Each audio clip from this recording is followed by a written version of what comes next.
Yellandu municipal ఎన్నికల్లో Congress party బలపరిచిన అభ్యర్థులను గెలిపించాలని ఎమ్మెల్యే కోరం కనకయ్య తెలిపారు. ఇల్లందు పట్టణంలోని 10వ వార్డులో నిర్వహించిన ప్రచార కార్యక్రమంలో మాజీ మున్సిపల్ చైర్మన్లు దమ్మలపాటి వెంకటేశ్వరరావు, అన్నసూయ, కాంగ్రెస్ పార్టీ నాయకులు మెరుగు కార్తిక్, నాయకులు, సర్పంచులు పాల్గొన్నారు. ఈ సందర్భంగా ఎమ్మెల్యే మాట్లాడుతూ కాంగ్రెస్ ప్రభుత్వం అనేక సంక్షేమ పథకాలను అమలు చేస్తుందని, 10 ఏళ్ల పాటు గత ప్రభుత్వం రేషన్ కార్డులు ఇవ్వకపోయినా తమ ప్రభుత్వం రేషన్ కార్డులను అర్హులకు ఇవ్వడమే కాకుండా పేరు మార్పులు కూడా చేసిందన్నారు. ఏ రాష్ట్రంలో ఇవ్వని విధంగా సన్నబియ్యం మన రాష్ట్రంలో ప్రభుత్వం ఇస్తుందన్నారు. కార్యక్రమంలో మాజీ చైర్మన్ దమ్మలపాటి వెంకటేశ్వర్లు, ఈదలపల్లి అన్నసూయ, 10వ వార్డు ముఖ్య నాయకులు అంజిబాబు, సతీష్, శ్రావణ్, వేణు, కాంగ్రెస్ సీనియర్ నాయకులు బండారి నాగేశ్వరరావు, సర్పంచులు వల్లాల మంగమ్మ, స్వాతి, లలిత తదితరులు పాల్గొన్నారు.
పార్టీ ఎన్నికల్లో ఎల్లందుపట్నంలో వచ్చే నెల ఫిబ్రవరిలో జరిగే ఎన్నికల్లో కాంగ్రెస్ పార్టీ ముందుగానే మరి గడప గడప కార్యక్రమం పెట్టుకొని పెద్ద ఎత్తున ప్రచారం నిర్వహిస్తూ ఉంది.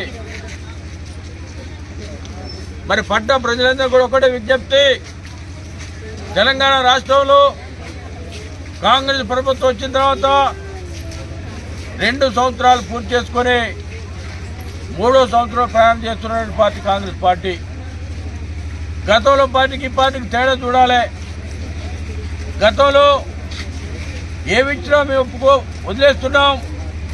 మరి ఈరోజు కాంగ్రెస్ పార్టీ పెద్ద ఎత్తున సంక్షేమం పట్టణంలో ప్రతి వార్డు కూడా అభివృద్ధి కార్యక్రమం చేస్తూ ఉంది. సీసీ రోడ్లు కావచ్చు, ట్రైన్లు కావచ్చు, అదేవిధంగా వివిధ ఏది అవసరం కూడా ప్రజల అవసరాలు తీర్చే విధంగా మంచినీటి సమస్య కావచ్చు తీర్చడానికి ఈరోజు ప్రయత్నం చేస్తున్న ఈ ప్రాంతం ఎమ్మెల్యేగా ప్రజలు కూడా ఆలోచన చేయండి. తప్పకుండా మీరందరూ కూడా కాంగ్రెస్ పార్టీకి ఓటు వేసి గెలిపించే విధంగా ఆలోచన చేయాలి. ఇప్పుడు తిరిగేటువంటి వార్డు 10 వార్డులు పెద్దలు మాజీ చైర్మన్ గారు డివి గారి నాయకత్వంలో, వారితో పాటు మాజీ మున్సిపల్ చైర్మన్ గారు అనుసమ్మ గారు, వివిధ వార్డుల నుంచి వచ్చినటువంటి అక్క చెల్లెళ్ళు, మా సర్పంచులు అందరూ కూడా పేరు పేరు నమస్కారం తెలియజేస్తూ కాంగ్రెస్ పార్టీని గెలిపించరే పేదలు నిరుపేదలు ఆలోచించే పార్టీ కాంగ్రెస్ పార్టీ. బడుగు బలహీన వర్గాల కోసం నిరంతరం ఆలోచన చేసే పార్టీ కాంగ్రెస్ పార్టీ. ఈనాడు తెలంగాణ రాష్ట్ర ముఖ్యమంత్రి రేవంత్ రెడ్డి గారి నాయకత్వంలో ఎన్నో పథకాలు ప్రవేశపెట్టిన గొప్ప ఆలోచన ఉన్నట్టు మరి పార్టీ కాంగ్రెస్ పార్టీ. కాంగ్రెస్ ప్రభుత్వం ప్రజాపాలనలో ప్రతి ఒక్కరు కూడా సంక్షేమ పథకం ఇవ్వాలి, పేదల కన్నీళ్లు తుడవాలి, పేదలకు నిరంతరం ఆలోచన చేసే పార్టీ కాంగ్రెస్ పార్టీ. మరి ఎన్నికల్లో గెలవగానే ప్రజాపాలన ప్రభుత్వం ఏర్పడగానే మహిళలందరూ కూడా ఉచిత బస్సు ప్రయాణం పెట్టారు గొప్ప పార్టీ కాంగ్రెస్ పార్టీ. దాంతోపాటు ఉచిత విద్యుత్ పెట్టారు. రేషన్ కార్డులు సుమారు 10 సంవత్సరాలకు లేకపోయినా సరే అందరికి కూడా పేదవారందరూ కూడా రేషన్ కార్డు ఇచ్చే గొప్ప కార్యక్రమాలు ప్రవేశపెట్టి ప్రతి ఒక్కరు కూడా రేషన్ కార్డు ఇచ్చి రేషన్ కార్డులో పాత కార్డులో పేరు లేకపోతే పేర్లు కూడా ఎక్కించే గొప్ప కార్యక్రమం తీసుకున్న పార్టీ కాంగ్రెస్ పార్టీ. వాటితో పాటు సన్నబియ్యం కార్యక్రమం, ఇందిరమ్మ ఇల్లు, డోక్రా మహిళలకు వడ్డీ లేని రుణాలు, ఇవన్నీ కూడా తెలంగాణ రాష్ట్రంలో ఇందిరమ్మ రాజ్యంలో రేవంత్ రెడ్డి గారి ప్రభుత్వం తప్ప వేరే ప్రభుత్వం చేయదు. ఆలోచన చేయండి. ప్రజా ఓట్లో ఉన్నటువంటి అక్కలు చెల్లెలకు పేద ప్రజలకు కూడా ఒకటే చెప్తున్నా, తప్పకుండా ఈ ప్రాంతంలో ఎవరు నిలబెట్టినా కూడా కాంగ్రెస్ పార్టీ చేతి గుర్తుకు ఓటు వేసి గెలిపించాలి. మీ అభివృద్ధిని నేను చూసుకునే బాధ్యత రాదే, గెలిపించే బాధ్యత వార్డు ప్రజలందరూ కూడా విజ్ఞప్తి చేస్తూ ఉన్నా. ఎలాంటి ఇబ్బంది వచ్చినా కూడా మీరందరూ గెలిపించినటువంటి ఎమ్మెల్యే మీ ముందే ఉన్నా, మీకోసం నేను తిరుగుతున్నా. తప్పకుండా ఆలోచన చేయాలి. ఎవరు కూడా చాలా మంది అడుగుతున్నారు ఇందిరమ్మ ఇల్లు రావని చెప్పి, ఇంకా 3 సార్లు ఇస్తాం. అదేవిధంగా ఏప్రిల్లో పెన్షన్లు కూడా ఇస్తాం. అన్ని విధాలుగా ఆదుకునే ప్రభుత్వం ఒక కాంగ్రెస్ ప్రభుత్వం, రేవంత్ రెడ్డి గారి ప్రభుత్వం తప్ప వేరే ప్రభుత్వాలు చేయవు. ఒకే చూడండి, దేశంలో ఎక్కడ లేదు, పక్కన రాష్ట్రం లేదు, సన్నపై ఉచితంగా ఇచ్చే గొప్ప కార్యక్రమం తీసుకున్నటువంటి పార్టీ ఏదైనా ఉందంటే కాంగ్రెస్ పార్టీ రేవంత్ రెడ్డి ప్రభుత్వం తప్ప ఏది లేదని చెప్పి చెప్తా ఉన్నా. రేపు ఏప్రిల్లో జరిగేటువంటి కార్యక్రమం సంక్షేమ పథకాల్లో ఇందిరమ్మ ఇల్లు ఇచ్చే కార్యక్రమం తీసుకుంటాం. దాంతోపాటు పెన్షన్లు ఇచ్చే కార్యక్రమం తీసుకుంటాం. ఒంటరి మహిళలకు కానీ, ముసలి వారికి కానీ, పేద నిరుపేదలు ఉన్న వాళ్ళందరూ కూడా పెన్షన్లు ఇచ్చి మరి ఆదుకునే ప్రయత్నం చేసే ప్రభుత్వం ఏదైనా ఉందంటే కాంగ్రెస్ ప్రభుత్వం చెప్పి విజ్ఞప్తి చేస్తూ నమస్కారం, ధన్యవాదాలు.